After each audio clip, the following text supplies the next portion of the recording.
మాజీ ఎంపీపీ ముప్పవరపు వీరయ్య చౌదరి కేసుకు సంబంధించి పోలీసులు అమ్మనబ్రోలను జల్లెడ పడుతున్నారు. హతుని స్వగ్రామం అమ్మనబ్రోలు కావడంతో ఆయనకు వ్యతిరేకంగా ఉన్న వారిపై పోలీసులు ఆరా తీస్తున్నారు. అయితే ఆ గ్రామంలో వీరయ్య చౌదరికి మొదటి నుండి వ్యతిరేకంగా ఉంటున్నాడు అంటూ 70 ఏళ్ల వృద్ధుడిని పోలీసులు అదుపులోకి తీసుకోవటం తీవ్ర చర్చాంశనీయంగా మారింది. వీరయ్య చౌదరి హత్యలో ప్రమేయం ఉండవచ్చునన్న ఉద్దేశంతో ఇంటి వద్ద ఉన్న ఆ వృద్ధుడిని పోలీసులు అదుపులోకి తీసుకోవటం, ఒంగోలులో నివాసం ఉంటున్న ఆయన కుమారుడు పోలీస్ స్టేషన్ల చుట్టూ తిరగటం, ఒకదాని వెంట మరొకటి జరిగాయి. పోలీసులు అత్యుత్సాహంతో తన తండ్రిని అదుపులోకి తీసుకుని కనీస సమాచారం, ఆయన ఆరోగ్యాన్ని కూడా దృష్టిలో ఉంచుకుని తమకు చెప్పకుండా రహస్యంగా విచారించడంపై అతని కుమారుడు న్యాయ పోరాటం చేస్తాను అంటూ పోలీసులను హెచ్చరించడం జరిగింది. బాధితుని కుమారుని కథనం మేరకు వివరాలు ఈ విధంగా ఉన్నాయి. అమ్మనపోడు గ్రామంలో ఈదర సుబ్బారావు నివాసం ఉంటున్నాడు. వ్యవసాయం చేసుకుని జీవనం సాగిస్తున్నాడు. 2 రోజుల క్రితం అమ్మనబ్రోల్లో జరిగిన వీరయ్య చౌదరి అంత్యక్రియల్లో కూడా సుబ్బారావు పాల్గొన్నాడు.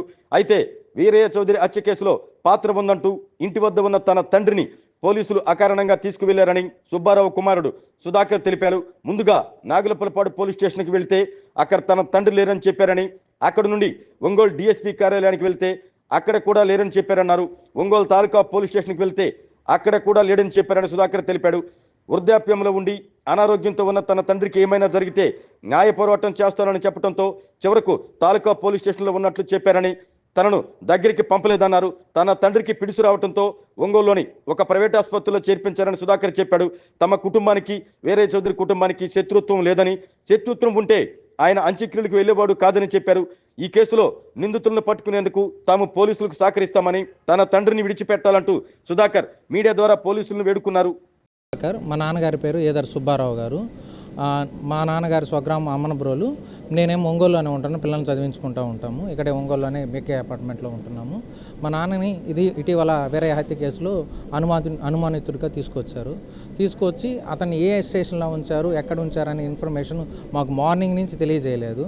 ఆయన వయసు 70 ఏళ్ళు, ఆయన హై బీపీ, షుగర్ ఇలాంటి వాటితో బాధపడుతూ ఉన్నాడు. దాని గురించి మార్నింగ్ నుంచి నేను అన్ని స్టేషన్లో ఎంక్వైరీ చేశాను. ఏ స్టేషన్లో ఎంక్వైరీ చేసినా కూడా ఎవ్వరూ మాకు ఎటువంటి ఇన్ఫర్మేషన్ ఇవ్వలేదు. సన్నిహితుల ద్వారా మేము పలానా చోట ఉన్నాడని తెలుసుకొని వెళ్ళి నేను అతన్ని కొంచెం గట్టిగా ప్రెజర్ చేసినప్పుడు అతను యాక్చువల్గా ఎంక్వైరీలో అతన్ని ఏదో కొట్టడం ఏదో జరిగింది. దానివల్ల ఆయన ఏదో స్పృహదప్పి పడిపోయాడు. బీపీ కూడా బాగా రైజ్ అయింది. తర్వాత వాళ్ళే అతను తీసుకొచ్చి హాస్పిటల్లో జాయిన్ చేశారు.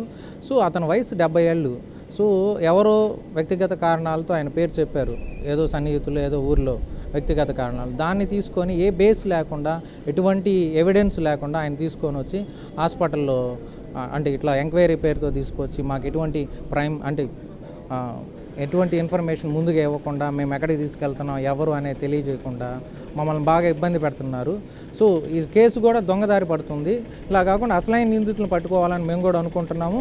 ఈ విధంగా మేము మా వలన ఏదైనా మేము సహకరించగలిగితే నిందితులను పట్టుకోవడంలో మేము తప్పనిసరిగా సహకరిస్తాము. మాకు ఎటువంటి నేర చరిత్ర లేదు, మేము ఎటువంటి నేరాలకు పడిన దాఖలాలు కూడా ఇప్పుడు దాకా లేవు. మీరందరూ దయచేసి డిఎస్పీ గారిని, ఎస్పీ గారిని అందరినీ నేను కోరుకునేది ఏంటంటే నిజమైన దోషుల్ని పట్టుకోవడానికి మీరంతా ట్రై చేయండి. ఆ ప్రయత్నంలో మా వంతు మేము ఏదైనా సహాయం చేయాలన్నా కూడా మేము ఖచ్చితంగా సహాయం చేస్తాము.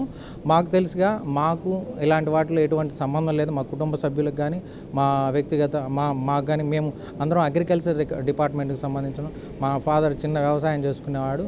ఆయనకి ఎటువంటి సంబంధం లేదు. ఆయనకి ఎటువంటి రాజకీయ కక్షలు కానీ ఏమి ఎవరితో లేవు.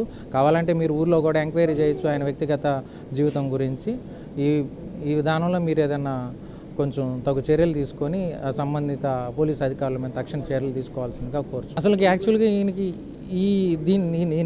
ఈ హత్య గురించి కానీ అవన్నీ కూడా అందరికీ ఎలా తెలుసు అలాగే తెలుసు. ఈవెన్ ఆయనకి ఎటువంటి సంబంధం లేదు. నిన్న ఆయన అంతిమక్రియలో కూడా ఆయన పాల్గొన్నాడు, అన్నిట్లో కూడా ఆయన ఉన్నాడు. ఒకవేళ ఆయనకి ఏదన్నా వయసు రీత్యా ఆరోగ్య సమస్యలు ఏదైనా జరిగినా, వ్యక్తిగత కారణాలతో ఎవరైనా ఆయన ఇరికించే ప్రయత్నం చేసినా దీనికి బాధ్యత కంప్లీట్గా పోలీస్ శాఖ వాళ్ళే తీసుకోవాల్సి వస్తుందని కోరుకుంటున్నాను. నేను దీని గురించి డిఎస్పీ గారిని, ఎస్పీ గారిని సంప్రదించడానికి ట్రై చేశాను. డిఎస్పీ గారు అందుబాటులోకి వచ్చారు. నేను దీని విషయంలో ఏదైనా మా నాన్నకి మాకు ఏదైనా అన్యాయం జరిగితే నేను న్యాయ పోరాటం చేయడానికి కూడా సిద్ధంగా ఉన్నాను.